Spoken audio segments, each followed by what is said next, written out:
કીધું કે ઘરેથી આવીને લઈ જાય છે કોઈ નિર્દોષ માણસો છે। કેટલાક બહેનોએ કીધું કે દારૂ વેચાય છે આધોઈમાં અને 20-20 વર્ષના છોકરાઓ બેમોત મર્યા છે દારૂના દૂષણના કારણે।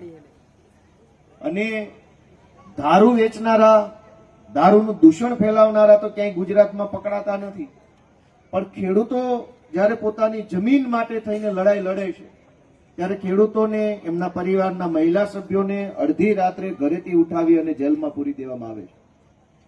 દોસ્તો, આ બાબત ઉપર મારે એટલું જ કહેવું છે કે ફરી એક વખત આપણે વિચારવું પડશે કે પાવર કોનો? પાવર પોલીસનો, પાવર ધારાસભ્યનો, પાવર સરકારનો કે પાવર જનતાનો? એ નિર્ણય આપણે આજે જ અહીંથી લેવો પડશે દોસ્તો।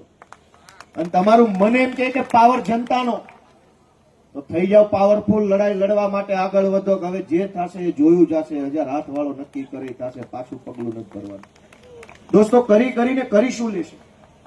આપણને જેલનો પોલીસનો ડર બતાવે।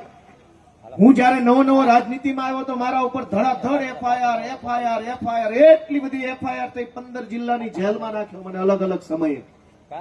મેં કાળજું કઠણ કરી લીધું કે હવે જોઈ લઈએ તમારી જેલની દિવાલો મજબૂત છે કે અમારા કાળજા મજબૂત છે, જોઈ લઈશું ભાજપ દોસ્તો। કરી શું લેશે?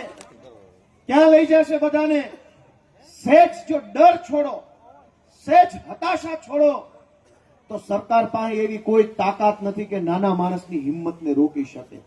તમે યાદ કરો આપણા ગુજરાતના પનોતા પુત્ર, ભારત દેશના રાષ્ટ્રપિતા મહાત્મા ગાંધીને, કે ગાંધી પાસે શું હતું, અંગ્રેજો પાસે શું